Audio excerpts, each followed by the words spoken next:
Toutes les initiatives pour tenter d'élucider les affaires de meurtres non résolus ou de disparitions non résolues du passé. Et il y a de nouvelles affiches qui vont, vous allez peut-être les voir près de chez vous, qui vont apparaître sur des camions-remorques un peu partout au Québec. Vous voyez le meurtre d'Albert Villeneuve commis le 10 mai 78 lors d'un vol à main armée à Montréal. Il y a également, vous allez voir, Alexandre Fortin, autre affaire non résolue qui est survenue en février 2002 dans le secteur de Saint-Georges-de-Beauce. Diane Bélanger, ça c'était survenu dans la région de Montréal, évidemment en 82. Et vous en allez voir d'autres défilés. Guylaine Bélanger également, dont le meurtre non résolu est survenu à Charlesbourg, dans la région de Québec, le 11 février 2006. Marie-Ève Larivière, vous en avez un souvenir, évidemment. Tout le Québec en a parlé à l'époque. Son meurtre survenait à Laval en 92, n'est toujours pas élucidé. Donc, c'est Transport Guillemire, une entreprise de transport qu'il faut saluer également, qui prête ses camions-remorques à meurtres et disparitions irrésolues du Québec et permet de faire voyager ces affiches-là, ces photos-là, de raviver le souvenir de ces affaires non résolues. Une autre des affaires qui est très connue, on vous en a déjà parlé à JE, on en a parlé à plusieurs reprises, et c'est le genre d'affaire que les gens pensent qu'il est réglé, mais elle n'est pas réglée. Le meurtre de Guylaine Potvin, survenu le 28 avril 2000 sur le campus du cégep de Jonquière. Guylaine, on n'a toujours pas retrouvé son meurtrier. Et je vous le rappelle, le meurtre était survenu dans des circonstances épouvantables. On salue ses parents, d'ailleurs, qui résident au Lac-Saint-Jean et qui espèrent toujours connaître la vérité. Mais 2 mois après le meurtre de Guylaine, est survenue une violente agression près de l'Université Laval, à Sainte-Foy, à Québec. Vous allez voir des images de la scène. Et la victime a survécu. L'ADN correspond entre les deux scènes. Donc, le meurtrier de Guylaine Potvin et celui qui a tenté d'assassiner également celle à qui on va parler, la survivante qu'on va appeler Marie. Bonjour, Marie. Bonjour. D'abord, dites-moi, qu'est-ce que ça vous fait de voir maintenant qu'on ravive encore une fois? Il y a eu JE, il y a eu quelques articles dans les derniers mois, mais de voir que la photo de Guylaine, qui est un peu, par un triste coup du sort, liée à ce qui vous est arrivé, que cette photo-là va voyager partout au Québec, qu'est-ce que ça vous fait? Pour nous, c'est toujours une excellente nouvelle. L'objectif, quand on fait des démarches comme ça, effectivement, vous avez bien fait de remercier M. Luce et aussi le camionneur, l'entreprise de camionneurs Guillemire. C'est des entreprises personnalisées de la famille aussi, qui est toujours un plus pour une enquête policière. C'est comme ça qu'on a de l'information et vous le savez, c'est des informations qui sont excessivement précieuses pour la police.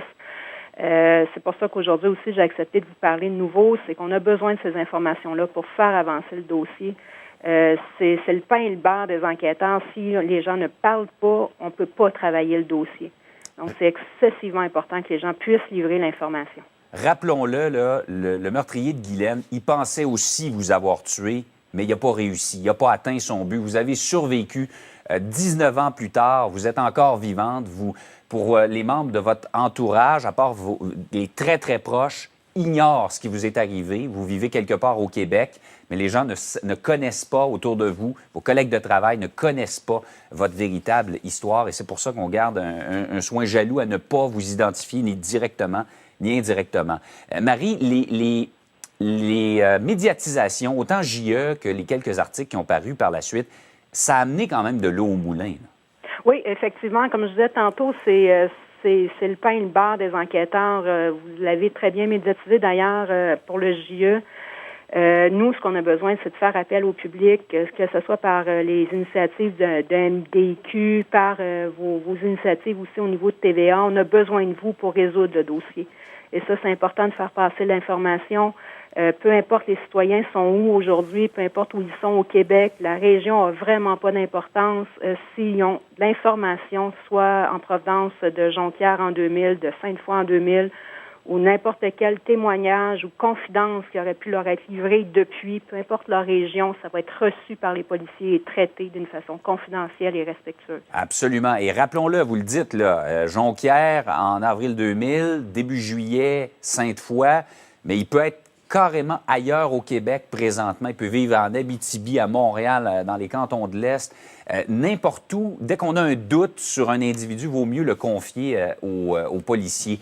Dites-moi, qu'est-ce que c'est, Marie, de vivre avec ça? Parce que on s'est parlé assez longtemps que je sais que vous menez une vie en apparence tout à fait normal. Il n'y a personne dans votre entourage qui a un doute sur ce qui vous est arrivé.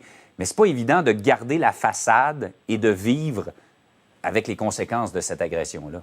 Non, c'est pour ça aussi que c'est important de le résoudre, ce dossier-là. Vous l'avez vu encore ce matin, les parents de Guylaine Potvin ont pris la parole encore, puis à chaque fois, je ne vous cacherai pas, c'est des moments qui sont très émotifs pour les victimes, pour les proches.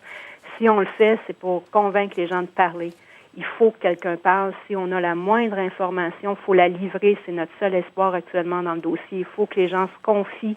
Ils vont être traités d'une façon confidentielle, avec respect de la part des policiers. C'est des gens que je connais depuis une vingtaine d'années. L'équipe des Cold Case, c'est exceptionnel du point de vue du respect des victimes.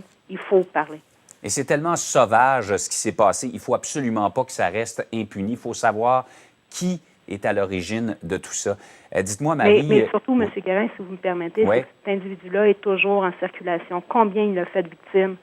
Pensez aux femmes qui entourent actuellement, vos proches, vos filles.